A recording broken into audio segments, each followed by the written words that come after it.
How much should I be watering my plants? There are a lot of factors. The size of the plant, the amount of soil, your climate. While I can't tell you the number of tablespoons you should be pouring into your plant soil, I can show you what the soil should look like. You want the soil to look like this. Not like this, and not like this.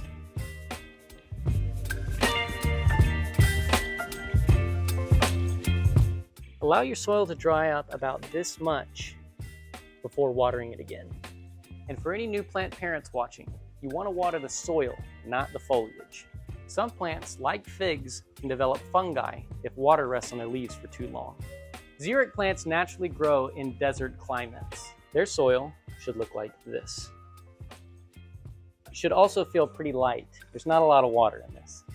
Plants in this category include dragon fruit, anthuriums, hoyas. You can still soak them just the same as you would anything else, just don't do it as often. Bog plants actually do well in waterlogged conditions. It's hard to overwater irises and colocasias, but not alocasias. You could even get away with leaving a shallow tray of water underneath them. Carnivorous plants, like flytraps and sundews, are very picky. They either need rain or distilled water, or they'll deteriorate fast. They also like to remain constantly wet, so you can even put a little tray underneath them too for constant irrigation.